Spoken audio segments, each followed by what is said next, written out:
From March 2nd through March 6th, Salem is about to learn one brutal truth. They've been hunting the wrong monster. The obvious suspect might actually be the only person trying to save Stephanie, while the real kidnapper tightens his grip in the shadows. And the moment the case starts to crack, Steve Johnson explodes into action, right in front of Brady. In a public scene that could blow the whole cover story wide open. But Brady's shocks don't stop there, because Rachel's secret mission involving Holly could collapse at any second, and expose a conspiracy that's been hiding in plain sight. So heading into March 2 to 6, here's the only question that matters. Who's lying, who's being framed, and who's about to get caught, red-handed? Let's start with the core mystery driving this entire week, Stephanie's abduction. Right now, Salem is doing what Salem always does when fear is high. It grabs the nearest, reasonable villain, and locks in. And for the authorities, that name is Jeremy Horton. On paper, it fits. Jeremy has history. Jeremy has baggage. Jeremy is the kind of guy people want to blame because blaming him feels simple, and simple feels safe. The town can breathe if there's one name to point at. But here's where the story starts to get smarter and darker. The spoilers are heavily suggesting that Jeremy may not be the stalker at all. In fact, we may be watching a classic misdirection play out. Jeremy isn't the hunter, he's another target. Another piece on the board. Another person being pushed into the line of fire so the real predator can stay invisible.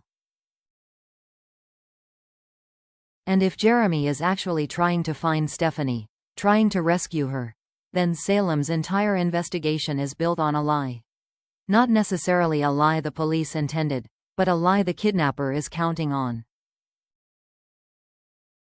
Because this kind of crime doesn't just require a locked door and a hidden location. It requires a narrative. It requires people to be emotionally driven, so they stop thinking clearly. That's the most chilling part. The show isn't only asking, who took Stephanie? It's asking, how easily can a town be trained to blame the wrong man? And when that happens, when panic picks the suspect for you, the real stalker doesn't even have to run. He just has to watch Salem do the work for him. So the big tension in part 1 isn't just whether Jeremy is guilty. It's whether anyone in Salem is brave enough to ask, what if the obvious answer is exactly what the kidnapper wants us to believe?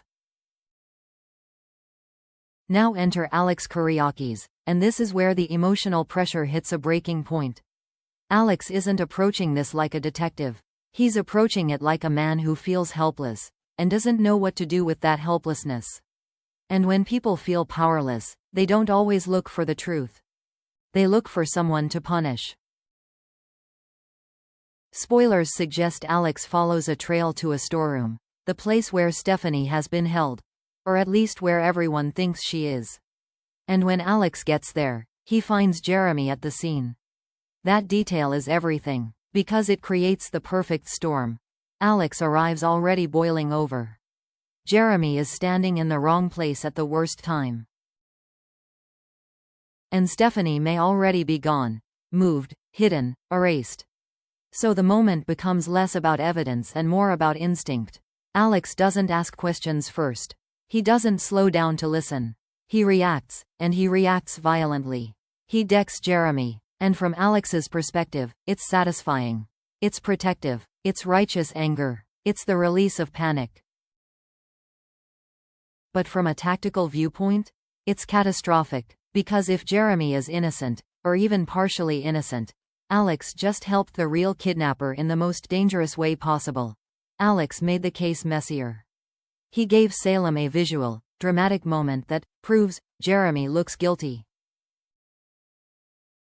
And that's how reputations get written in this town.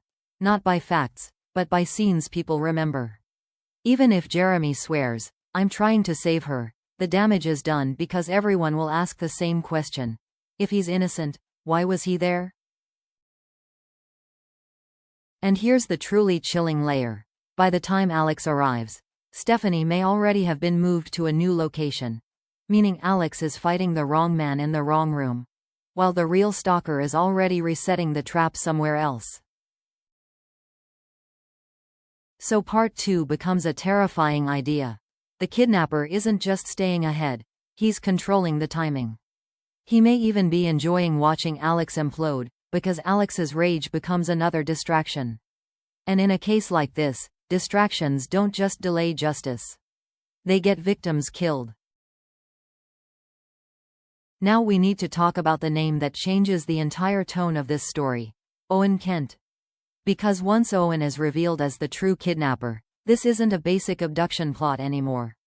This becomes something more psychological, something personal, something deeply unsettling.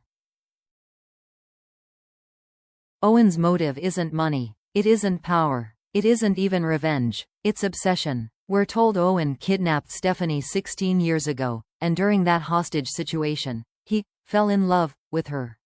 But the word love here is dangerous, because what Owen is chasing isn't love, it's ownership.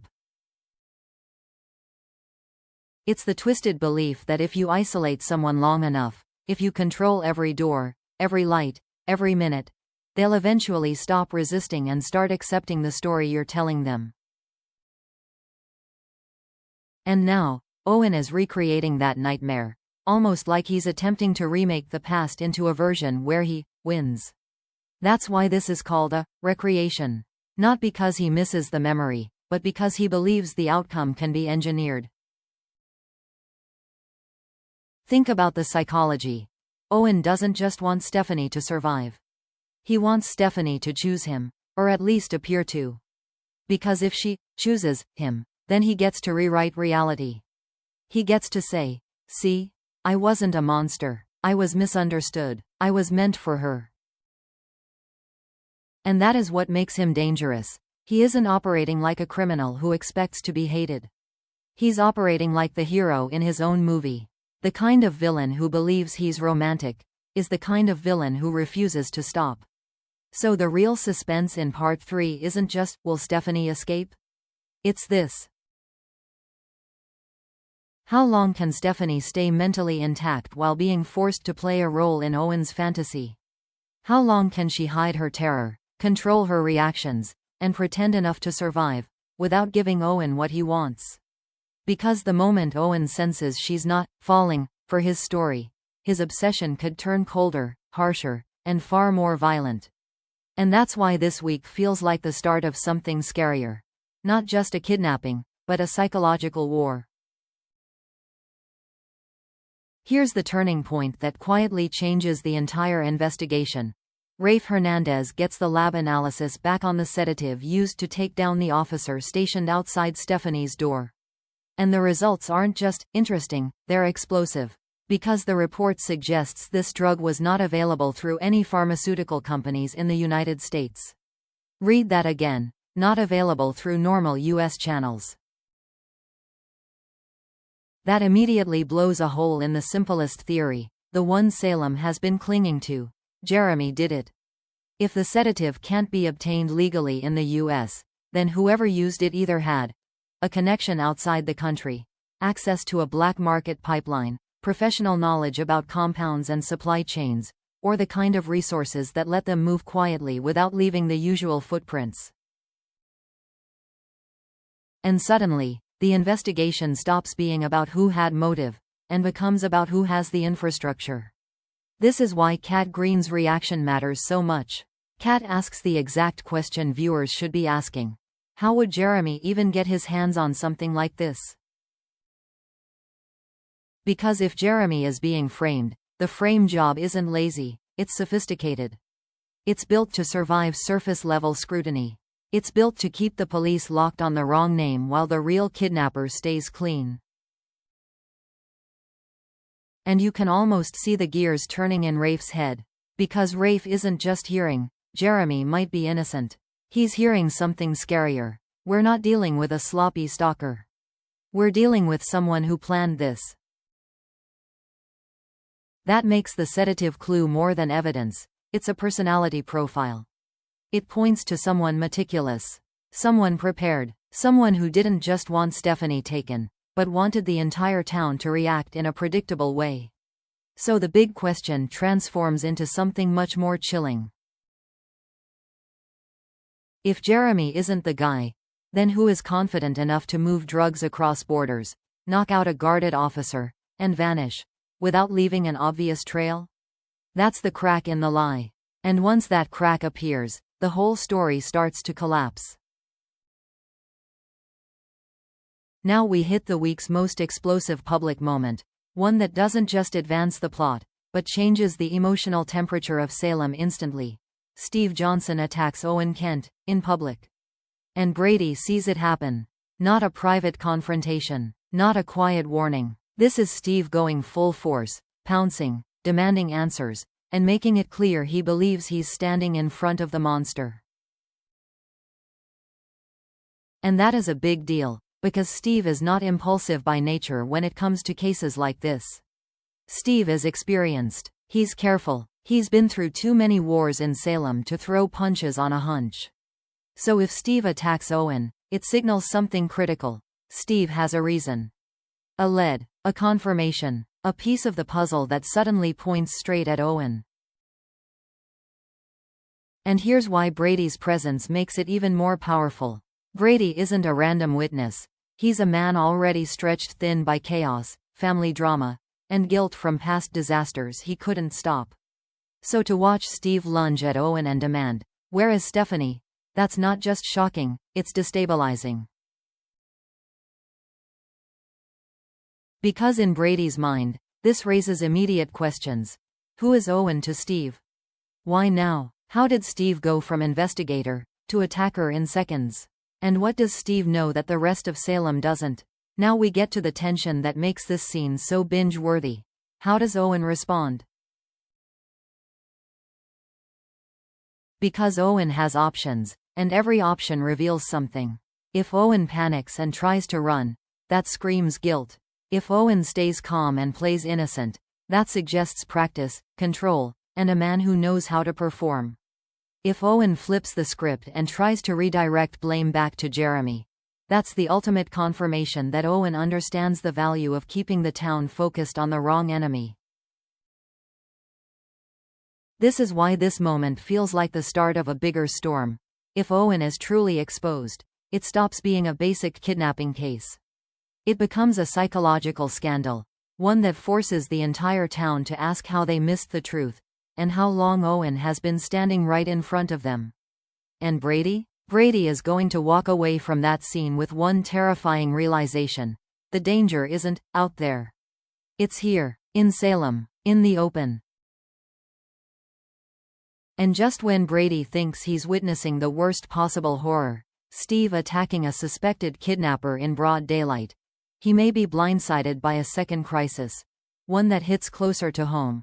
Rachel Black may get caught trying to carry out Sophia Choi's plot. This storyline is dangerous for one reason above all: it weaponizes trust. Because Rachel is a child, which means people underestimate her. People excuse her. People assume she's acting out, not acting on instructions. But the spoilers are pointing to something more sinister. Rachel isn't just sneaking around for fun. She may be operating like a messenger, a conduit between Sophia and Holly. And if Rachel is truly delivering pills to Holly, whether she understands the full consequence or not, that's not harmless mischief. That's manipulation with real-world stakes. Now here's where the suspense gets razor sharp. It's not just, will Rachel be caught? It's who catches her. If Brady catches her, the emotional fallout is brutal because Brady has to confront the idea that his daughter is being used, possibly controlled, by someone he already distrusts.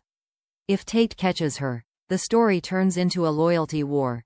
Does Tate cover for her, protect Holly, or expose the truth? If someone else catches her, the secret could spread faster than anyone can contain it, and Sophia's name could land right back in the center of the storm. And let's talk about the biggest question of all. Does Brady finally realize Sophia is still in contact with Rachel, and giving her orders? Because if that's confirmed, it changes the entire narrative. This isn't a kid doing something reckless. This is a directed operation, a plan with steps, timing, and cover stories. And if Rachel manages to explain it away, that becomes even scarier. Because it means she's learning how to lie convincingly, and someone may be teaching her. So part 6 becomes a ticking bomb. If Holly's safety is compromised, if Tate gets pulled into the deception, and if Brady realizes Sophia's influence is still active, then Brady isn't just dealing with an external threat. He's dealing with a threat that has already entered his home through the person he's supposed to protect most.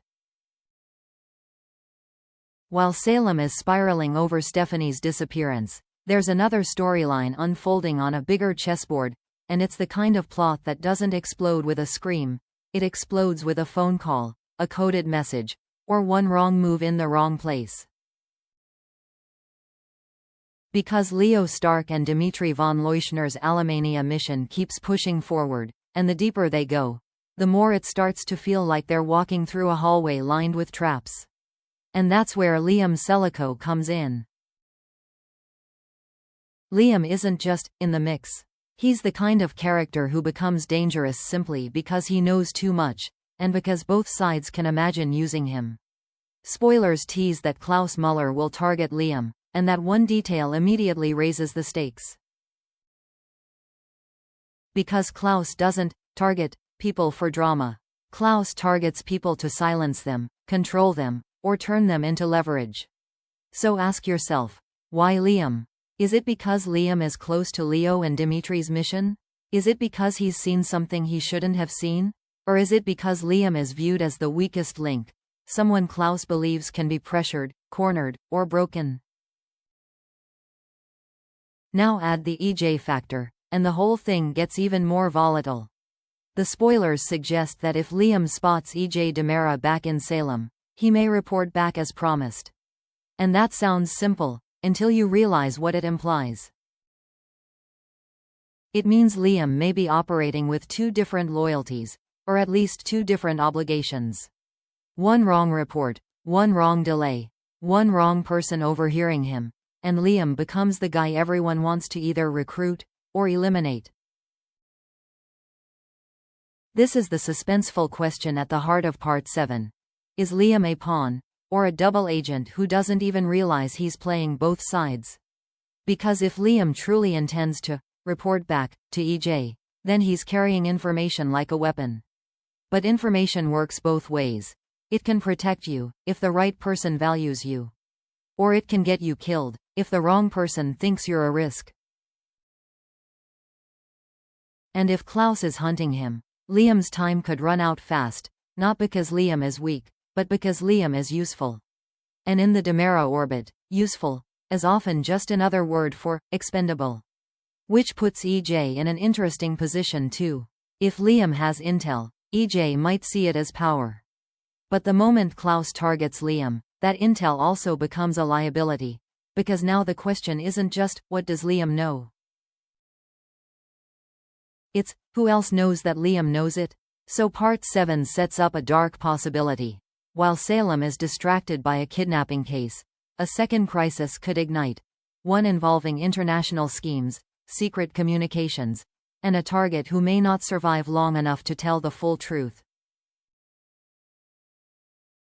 So this week, Salem isn't dealing with one storyline. It's dealing with multiple traps snapping shut at the same time.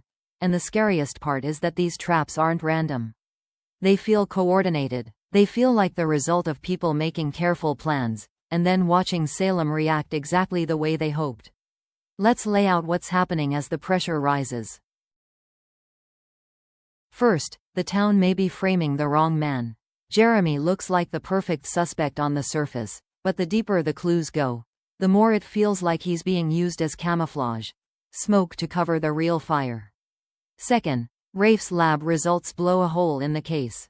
That sedative detail isn't just a clue, it's a message. This criminal has resources, access, and preparation. And that should terrify everyone, because it means the kidnapper is not improvising, he's executing a plan. Third, Steve Johnson's public attack on Owen could be the moment the truth stops whispering and starts screaming. Because Steve doesn't strike like that unless he believes he's found the right target, and once that happens in public, there's no putting the secret back in the box. And fourth, Brady may face an entirely different nightmare at home. If Rachel's pill mission goes sideways and Sophia's influence gets exposed, Brady isn't just dealing with danger on the streets. He's dealing with the idea that someone has been reaching into his family and pulling strings. And then, in the background, the Alemania mission continues, and Liam becomes the kind of target whose fate could shift in a single scene. So here's what I want to know from you. Do you believe Jeremy is genuinely trying to save Stephanie? Or is there still something he's hiding?